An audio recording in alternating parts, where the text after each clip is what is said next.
Aray, naririnig na nga tayo mga ka-Europasyal sa Lourdes tulad na sinasabi ko kanina pagkagaling ko namin ang ng San Sebastian ay nandito na po kami at mamaya dito ay may prosesyon at ating papanhikay na taakyatin itong tatlong plantang itong simbahan dito sa Lourdes. Ari po, aking ipapakita sa inyo mamayang gabi aking uulitin para inyong tunay na makita at masaksihan ang prosesyon dito sa Lourdes. Ngayon ay medyo hapong pa, ang oras ay alas 3. Ay mamaya po ay tayo ay maglalay-bulay pagka po dumating na yung itong mga sundalong nakalagay din, no? Papakita ko sa inyo, ayan, no? Ayan, nagabasa dyan Pilirinage, ano yan, Military International, ayan, dito sa Lourdes. Mamaya ay gaganapin ng prosesyon alas 9 ng gabi. Tayo ay maglalay-bulay mamaya at i-share ulit mamaya manunood ulit itong tayo atin ng prosesyon. Ayan, o, itong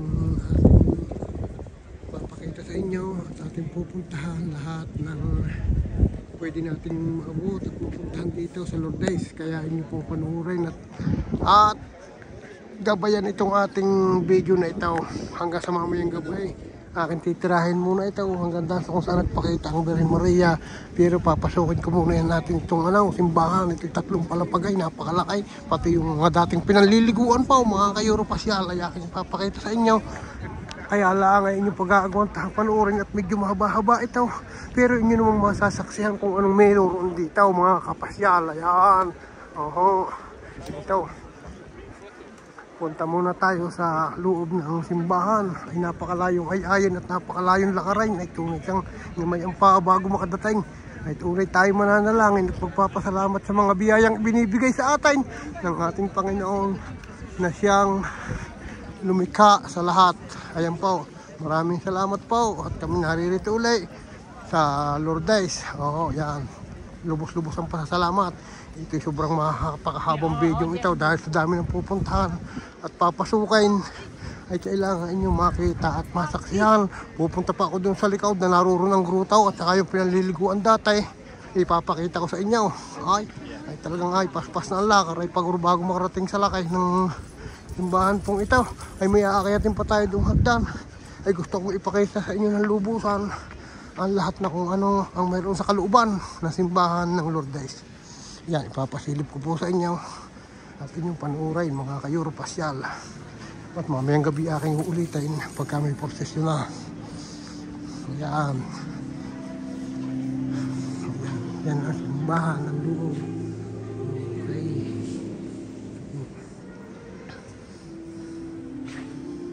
Ayan ang simbahan.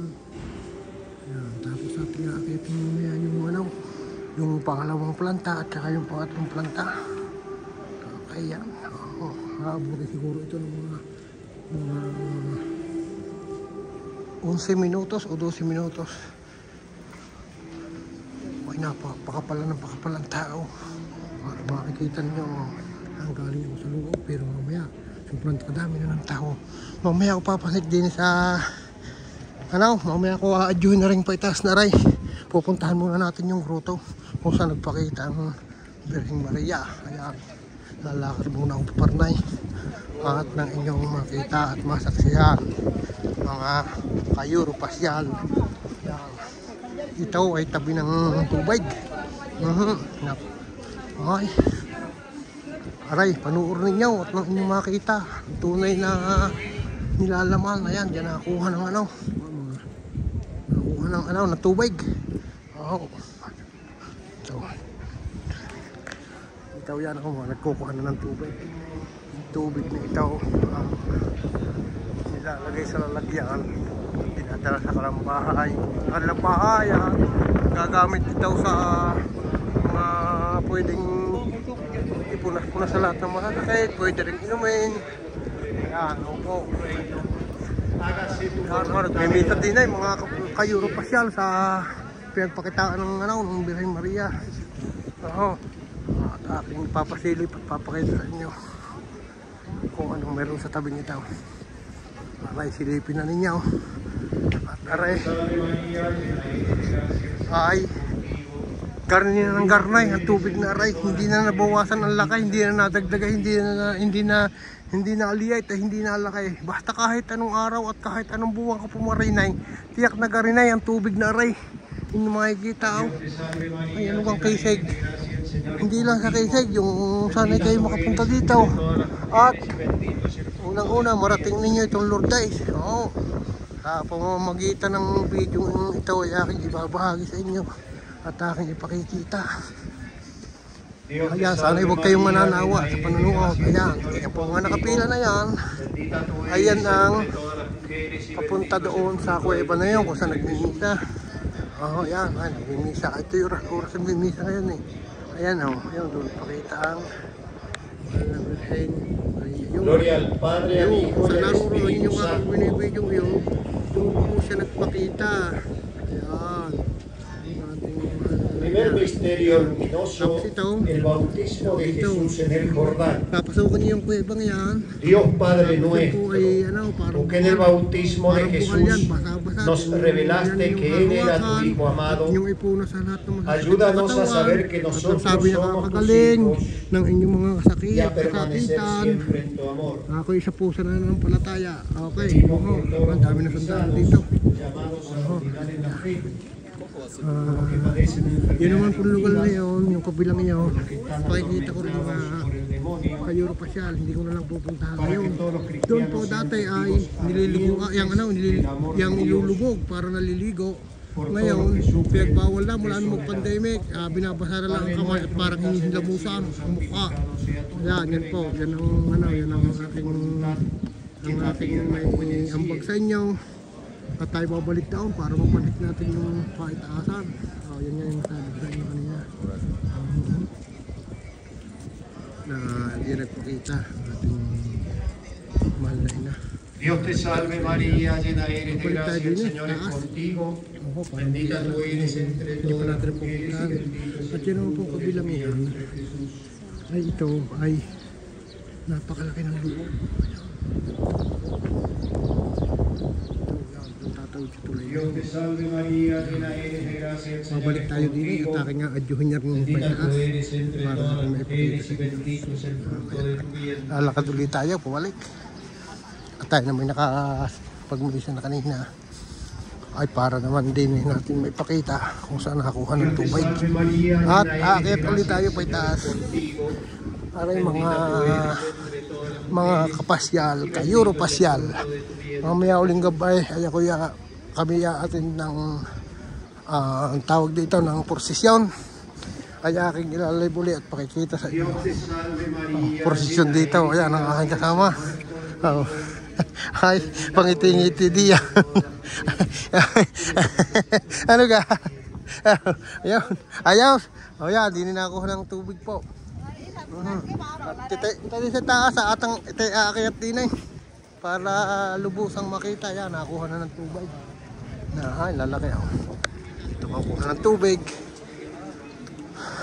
Ayan. O yan ay, at napakakapal ng tao. Puno na ng mga sundalaw. Dami ng mga sundalo nagtitraining na daw. Ayun sa taas, Dad. At ang pupuntahan na rin. At ang adyuhin. Ayan, nakakayat ko kami din sa taas. Para inyong makita ang itaas ng simbahan. Yung kanina pinasok natin una. Ngayon naman tayo nakakayat din sa pangalawa. Ayan. Nakayatin natin. Aray, ang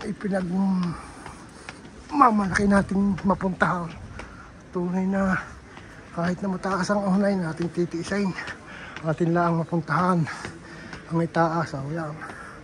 Yan mamaya puprosesyon. Dito, puno ng tao. Sigurado. Mamayang alas 9. Okay. Panik tayo.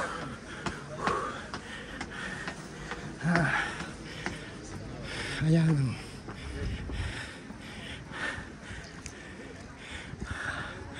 Ayan po ang ang corona at cross.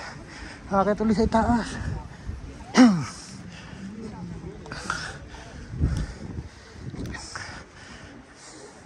Ayan, ang ganda.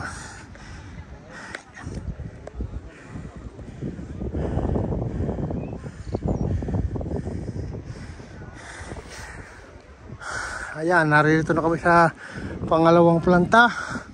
Ayan, hinuli natin rin pa itaas na ray para malubusan na nating marating at may pakita ang pangalawa at ang pangatlo.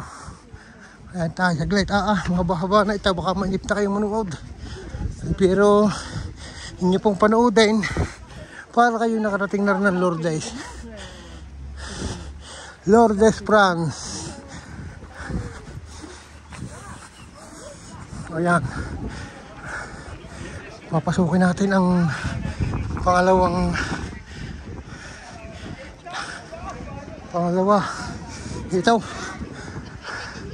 Ito po ang pangalawang level ating papasukin at aking ipasisilip sa inyo bago mamaya doon sa itaas pa. Ayan. Yan, ito po. Papasok tayo. Ayan. Bawal pa mag-video. Ayan ang ano. Ang loob. Ito po ang pangalawa.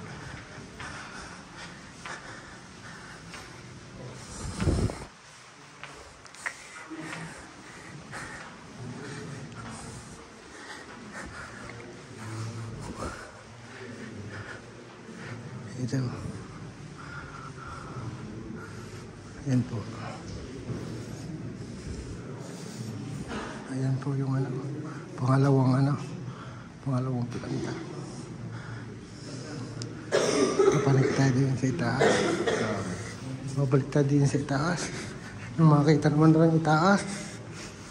At medyo babahawa na. Nakaka-10 minuto na. 12 minutos na. Baka wala na manood at manawa na. Pero huwag niyong papanawaan. At aray, makita ninyo ang simbahan ng Lourdes dito sa Pran. Ayan po, makakitin ko na rin isa pang last na para kung kayo may gagawin ay inyong magawa na at tatapusin ko na sa kahuli-hulihang akyat na ito na kaitaas-taasan patatlaw. Okay.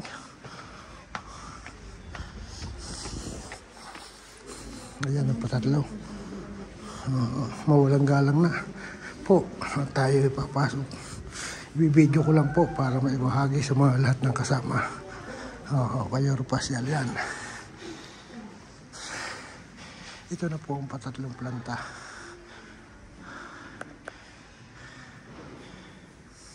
Okay. Siya. At ako po lalabas na. At siya, shout out sa inyo. At mamaya uling gabay ay aking bibidyohin ulit ito at aking ipakikita sa inyo. Maraming salamat po. Okay, bye bye.